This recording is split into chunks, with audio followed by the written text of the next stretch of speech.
श्री अजय मित्तल जी, हमारे मार्गदर्शक, हमारे संरक्षक, जो भी नाम आप दें, डॉक्टर वी.एस. चौहान जी, आज की अध्यक्षता कर रहे ठाकुर यशवीर सिंह राघव जी, और मेरे सभी साथी जो प्रथम पंक्ति से लेकर अंतिम पंक्ति तक बैठे हैं। साथियों, आज जिस विषय को लेकर हम यहाँ पर उपस्थित हुए हैं, वह विषय अपने आप में एक बहुत ही महत्वपूर्ण विषय है।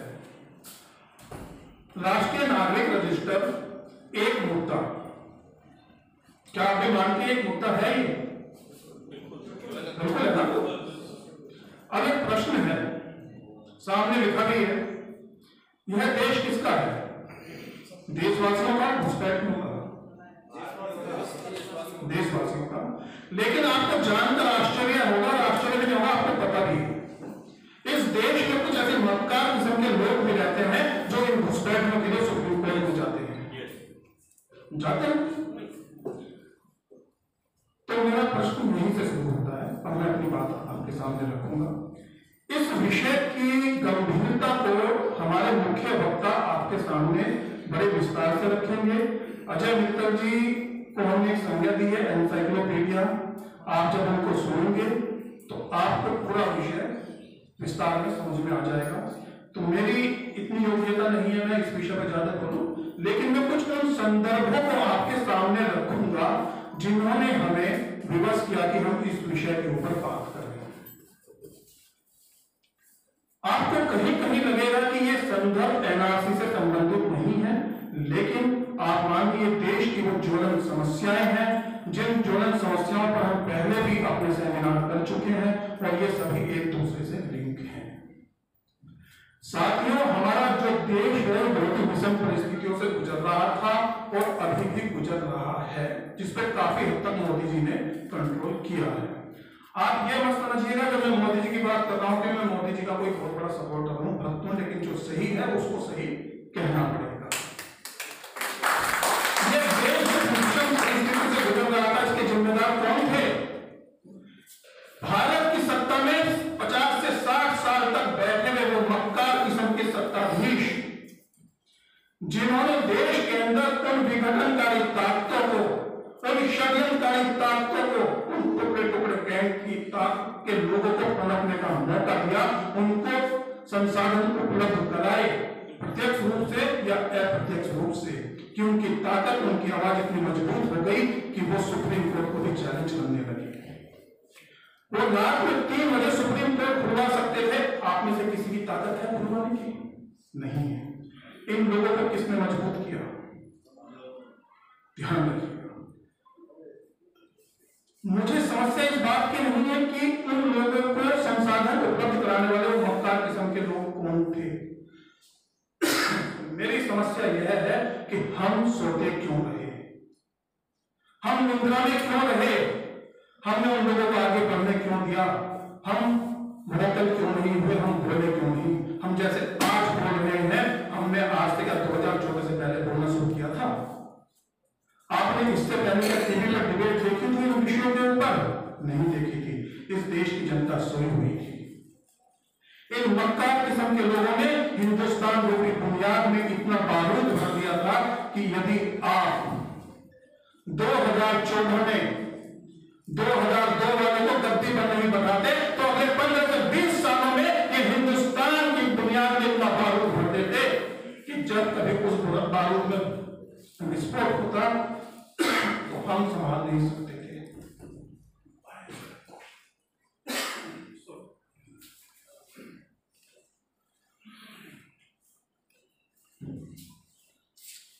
यह बारूद कई रूपों में हमारे सामने आया।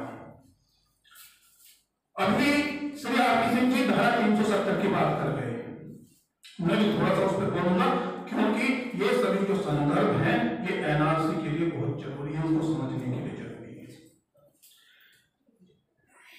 370 के नाम पर हमारे सर के ऊपर ऐसा एक राक्षस बैठा दिया गया, अदृश्य राक्षस बैठा दिया गया, जिससे कहा गया कि आप डरो, और हम 360-70 से 70 सालों से डरते रहे कि हमने 370 को छेड़ दिया तो पता नहीं देश में क्या हो जाएगा। कश्मीर में बैठी हुई महबूबा कहती है कि अगर धारा 370 को छेड़ा तो 1947 से 1947 से आपने आज तक वो स्थिति नहीं देखी होगी पूरे हिंदुस्तान में आप देखोगे। इनको ये ताकत किसने दी कि ये पूरे देश को चैलेंज कर दें। वैली में बैठे हुए 80 लाख लोग 135 करोड़ के देश को चैलेंज कर देते हैं, पर हमने चैलेंज करने दिया। 35A से अगर आपने हाथ लगाया तो वो हाथ नहीं वो जिस्म भी जल जाएगा, यही कहा था ना। 370 के साथ छेड़छाड़ की तो तिरंगे को कंधा देने वाला कोई नहीं होगा। 370 को हाथ लगाया, 35A हटाई, कंधे भी सलामत है, हाथ भी सलामत है, जिस्म भी सलामत है। अगर सलामत नहीं है इस डर को जो रखाया गया था आपके अंदर, इस डर को अगर किसी ने निकाला तो वो आज की सरकार ने निकाला।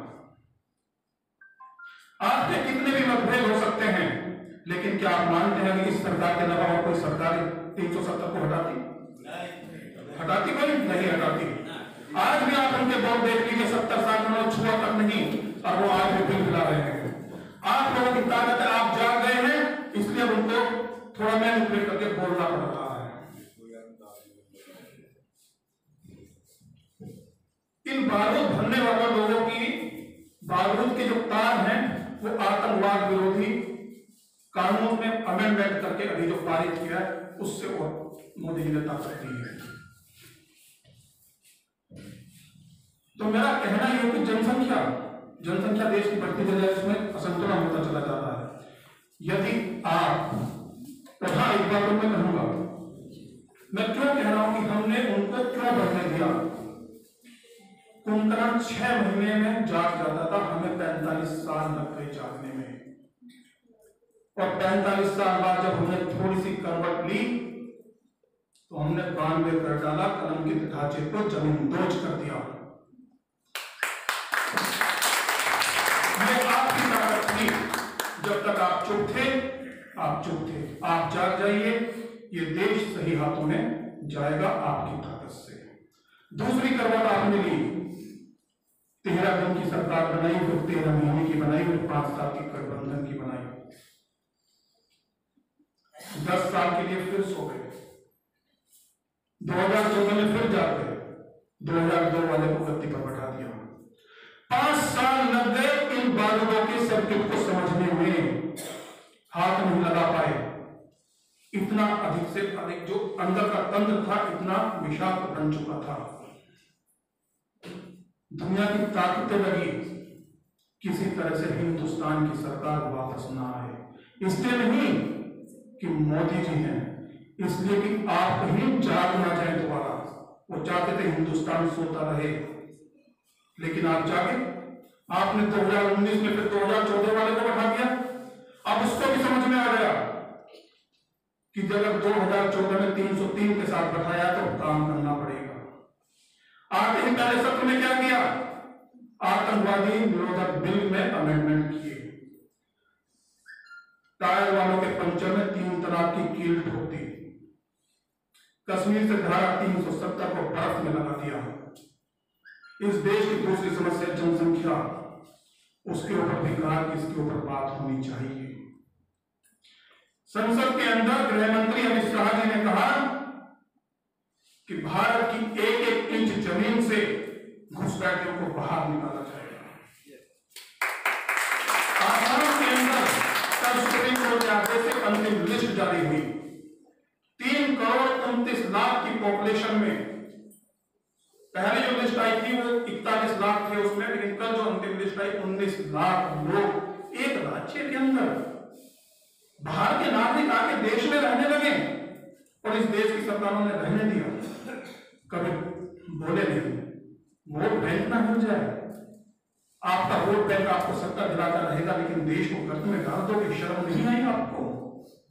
मुझे उम्मीद है कि जितनी भी समस्याएं देश के सामने खड़ी हैं इन 5 वर्षों में पूरी होंगी।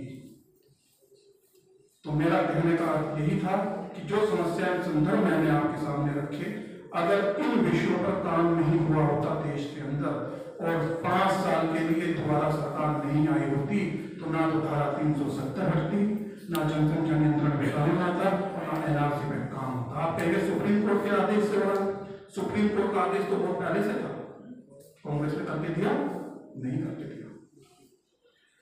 अपनी वाणी को मैं निजी विराम लगाता हूं और एनआरसी के ऊपर विस्तार से चौहान साहब, अजय मित्तल जी, आप अजय मित्तल जी को सुनेंगे। मैंने तो बहुत तारीफ सुनी है सर कि अजय मित्तल जी जब बोलते हैं तो, और किनका परिचय हेडगवार जी का कि रोम पे खड़े कर देते हैं। लेकिन आज एनआरसी का विषय, इन्हीं शब्दों के साथ अपनी वाणी को विराम देता हूँ। भारत माता की जय।